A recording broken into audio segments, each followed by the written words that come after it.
ओम शांति। आज 16 फरवरी 2026 की बाबा की साकार मुरली है। मुरली के महावाक्य हैं, मीठे बच्चे, प्राणेश्वर बाप आया है तुम बच्चों को प्राणदान देने।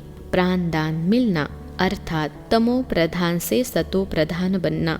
प्रश्न है, ड्रामा के हर राज को जानने के कारण कौन सी सीन तुम्हारे लिए नई नहीं है? उत्तर है, इस समय जो सारी दुनिया में हंगामे है, विनाश काले विपरीत बुद्धि बन अपने ही कुल का खून करने लिए अनेक साधन बनाते जाते हैं।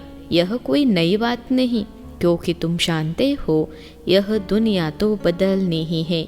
महाभारत लड़ाई के बाद ही हमारी नई दुनिया आएगी। गीत है, यह कौन आज आया। ओम शांति। सवेरे सवेरे यह कौन आकर मुरली बजाते हैं? दुनिया तो बिल्कुल ही घोर अंधियारे में है। तुम अभी मुरली सुन रहे हो। ज्ञान सागर पतित पावन प्राणेश्वर बाप से, वह है प्राण बचाने वाला ईश्वर। कहते हैं ना, हे ईश्वर इस दुख से बचाओ। वह हद की मदद मांगते हैं। अभी तुम बच्चों को मिलती है बेहद की मदद, क्योंकि बेहद का बाप है ना। तुम जानते हो आत्मा भी गुप्त है, बच्चों का शरीर प्रत्यक्ष है, तो बाप की श्रीमत है बच्चों प्रति। सर्वशास्त्रमय शिरोमणि गीता मशहूर है, सिर्फ उनमें नाम डाल दिया है श्री कृष्ण का। अब तुम जानते हो श्रीमद् भगवानुवाच है। यह भी समझ गए कि भ्रष्टाचारी को श्रेष्ठाचारी बनाने वाला एक ही बाप है, वही नर से नारायण बनाते हैं। कथा भी है सत्यनारायण की, गाया जाता है अमर कथा। अमरपुरी का मालिक बनाने अथवा नर से नारायण बनाने की बात एक ही है, यह है मृत्युलोक। भारत ही अमरपुरी था, यह किसको भी पता नहीं है। यहाँ ही अमर बाबा ने पार्वतियों को सुनाया है। एक पार्वती व एक द्रौपदी नहीं थी, यह तो बहुत बच्चे सुन रहे हैं। शिव बाबा सुनाते हैं ब्रह्मा द्वारा। बाप कहते हैं, मैं ब्रह्मा द्वारा मीठे मीठे बच्चों को समझाता हूँ। बाप ने समझाया है बच्चों को आत्म अभिमानी जरूर बनना है। बाप ही बना सकते हैं। दुनिया में एक भी मनुष्य मात्र नहीं जिसको आत्मा का ज्ञान हो। आत्मा का ही ज्ञान नहीं है तो परमात्मा का ज्ञान कैसे हो सकता है? कह देते हैं हम आत्मा सो परमात्मा। कितनी भारी भूल में सारी दुनिया फंसी हुई है। बिल्कुल ही पत्थर बुद्धि है। विलायत वाले भी पत्थर बुद्धि कम नहीं है। यह बुद्धि में नहीं आता है कि हम यह जो बॉम्ब्स आदि बना रहे हैं, यह तो अपना भी खून है, सारी दुनिया का भी खून करने के लिए बना रहे हैं। तो इस समय बुद्धि कोई काम की नहीं रही है, अपने ही विनाश के लिए सारी तैयारी कर रहे हैं। तुम बच्चों के लिए यह कोई नई बात नहीं है। जानते हो ड्रामा अनुसार उन्होंने भी पार्ट है, ड्रामा के बंधन में बांधे हुए हैं। पत्थर बुद्धि न हो तो ऐसे काम कर सकते हैं क्या? सारे कुल का विनाश कर रहे हैं। वंडर है ना, क्या कर रहे हैं? बैठे बैठे आज ठीक चल रहा है, कल मिलिट्री बिगड़ी तो प्रेसिडेंट को भी मार देते। ऐसे ऐसे इत्तेफाक होते रहते हैं, किसको भी सहन नहीं करते हैं। पावरफुल है ना। आजकल की दुनिया में हंगामा बहुत है, पत्थर बुद्धि भी अथाह है। अभी तुम बच्चे जानते हो विनाश काले जो बाप से विपरीत बुद्धि है, उनके लिए विनशंति गाया हुआ है। अभी इस दुनिया को बदलना है। यह भी जानते हो बरोबर महाभारत लड़ाई लगी थी। बाप ने राजयोग सिखाया था। शास्त्रों में तो टोटल विनाश दिखा दिया है, परंतु टोटल विनाश तो होता नहीं है। फिर तो प्रलय हो जाए, मनुष्य कोई भी न रहे, सिर्फ 5 तत्व रह जाए, ऐसे तो हो नहीं सकता। प्रलय हो जाए तो फिर मनुष्य कहाँ से आए? दिखाते हैं श्री कृष्ण अंगूठा चूसता हुआ पीपल के पत्ते पर सागर में आया। बालक ऐसे आ कैसे सकता? शास्त्रों में ऐसी ऐसी बातें लिख दी हैं जो बात मत पूछो। अभी तुम कुमारियों द्वारा इन विद्वानों भीष्म पितामह आदि को भी बांध लगते हैं, वह भी आगे चलकर आएंगे। जितना जितना तुम सर्विस में जोर भरेंगे, बाप का परिचय सबको देते रहेंगे, उतना तुम्हारा प्रभाव बढ़ेगा। हाँ, विघ्न भी पड़ेंगे। यह भी गाया हुआ है, आसुरी संप्रदाय के इस ज्ञान यज्ञ में बहुत विघ्न पड़ते हैं। बेचारे पत्थर बुद्धि मनुष्य कुछ नहीं जानते कि यह क्या है। कहते हैं इन्हों का तो ज्ञान ही न्यारा है। यह भी तुम समझते हो नई दुनिया के लिए नई बातें हैं। बाप कहते हैं यह राजयोग तुमको और कोई सिखला नहीं सकेंगे। ज्ञान और योग बाप ही सिखला रहे हैं। सदगति दाता एक ही बाप है, वही पतित पावन है, तो जरूर पतितों को ही ज्ञान देंगे ना। तुम बच्चे समझते हो हम पारस बुद्धि बन पारसनाथ बनते हैं। मनुष्यों ने मंदिर कितने ढेर बनाए हैं, परंतु वह कौन है, क्या करके गए हैं, अर्थ कुछ भी नहीं समझते। पारसनाथ का भी मंदिर है, परंतु किसको भी पता नहीं है। भारत पारसपुरी था, सोने हीरे जवाहरातों के महल थे। कल की बात है, वह तो लाखों वर्ष कह देते हैं सिर्फ एक सतयुग को, और बाप कहते हैं सारा ड्रामा ही 5000 वर्ष का है। इसलिए कहा जाता है आज का भारत क्या है, कल का भारत क्या था। लाखों वर्ष की तो किसको स्मृति रह न सके। तुम बच्चों को अब स्मृति मिली है। जानते हो बाबा हर 5000 वर्ष बाद आकर हमको स्मृति दिलाते हैं। तुम बच्चे स्वर्ग के मालिक थे। 5000 वर्ष की बात है। कोई से भी पूछा जाए इन लक्ष्मी नारायण का राज्य कब था, कितने वर्ष हुए, तो लाखों वर्ष कह देंगे। तुम समझा सकते हो यह तो 5000 वर्ष की बात है। कहते भी है क्राइस्ट से इतना समय पहले पैराडाइज था। बाप आते ही है भारत में, यह भी बच्चों को समझाया है। बाबा की जयंती मनाते हैं तो जरूर कुछ करने आया होगा। पतित पावन है तो जरूर आकर पावन बनाता होगा। ज्ञान सागर है तो जरूर ज्ञान देंगे ना। योग में बैठो, अपने को आत्मा समझ बाप को याद करो, यह ज्ञान हुआ ना। वह तो है हठ योगी, टांग टांग पर चढ़ा कर बैठते हैं, क्या क्या करते हैं। तुम माताएं तो ऐसे कर न सको, बैठ भी न सको। बाप कहते हैं मीठे बच्चे, यह कुछ करने की तुमको दरकार नहीं है। स्कूल में स्टूडेंट कायदे सिर तो बैठते हैं ना। बाप तो वह भी नहीं कहते हैं जैसे चाहे वैसे बैठो, बैठ कर थक जाओ तो अच्छा सो जाओ। बाबा कोई बात में मना नहीं करते हैं।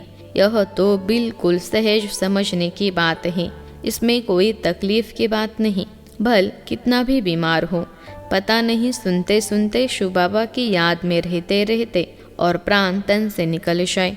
गाया जाता है ना, गंगा का तट हो, गंगा जल मुख में हो, तब प्राण तन से निकले। वह तो सब है भक्ति मार्ग की बातें। वास्तव में है यह ज्ञान अमृत की बात।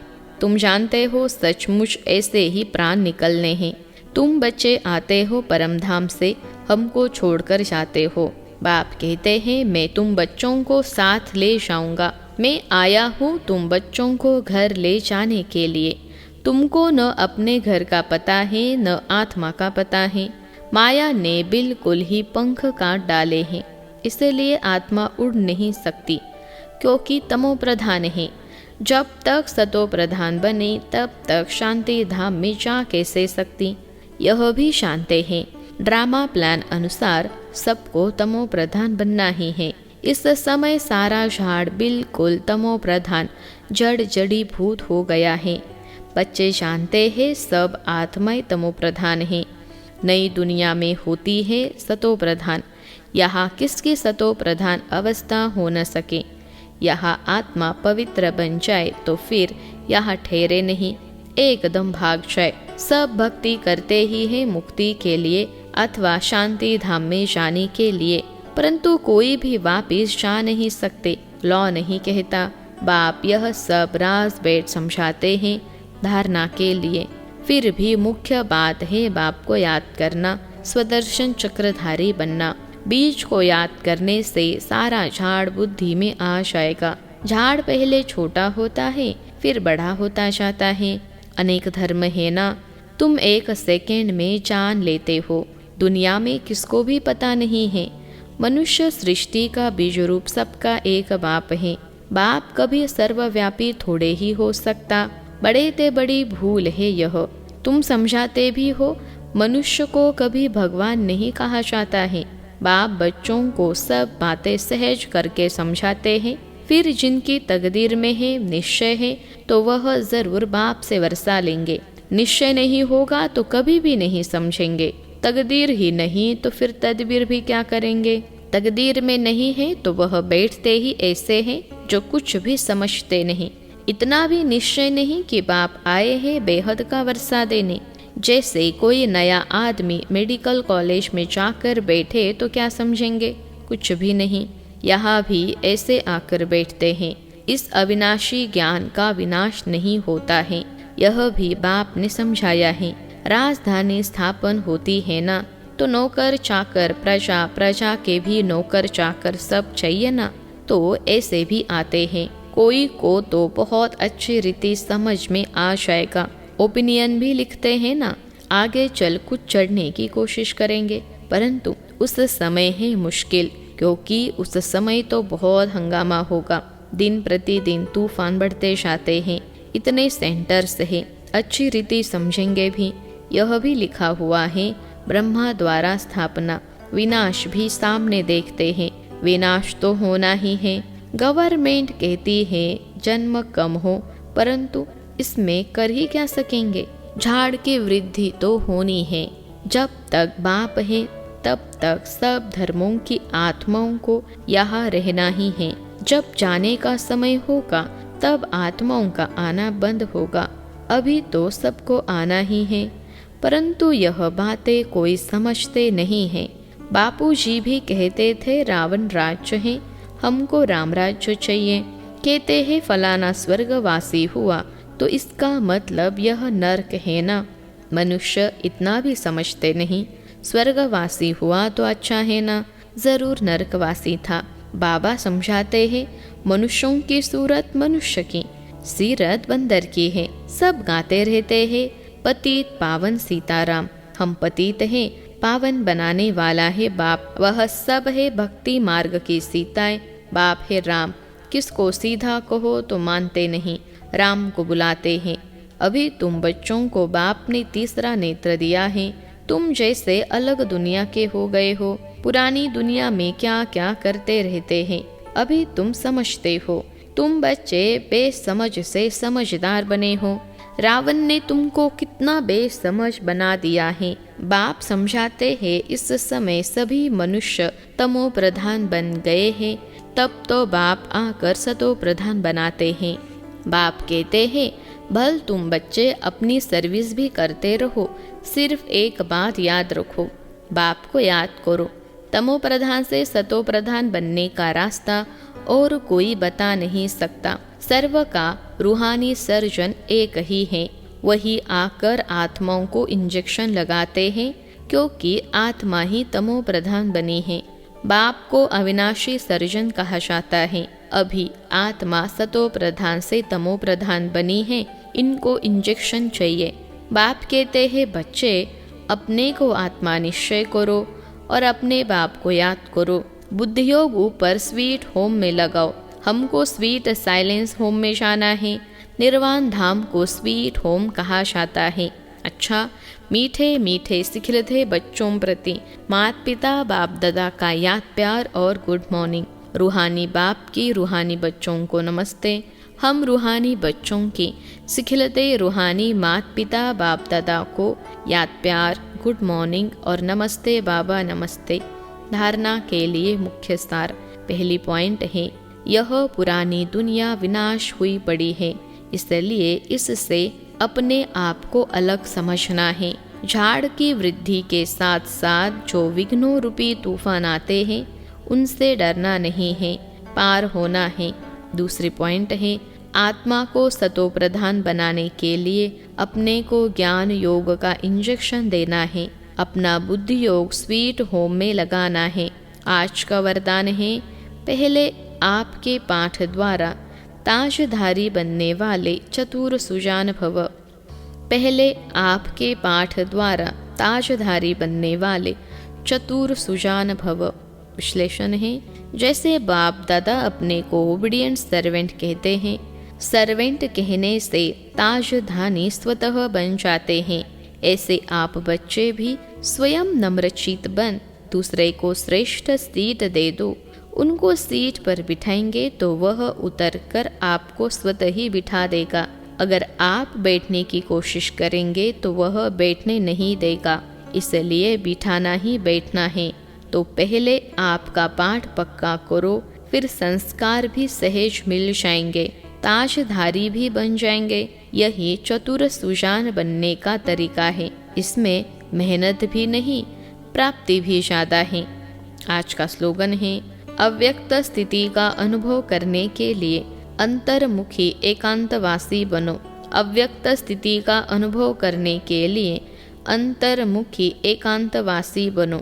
अव्यक्त इशारे, एकता और विश्वास की विशेषता द्वारा सफलता संपन्न बनो।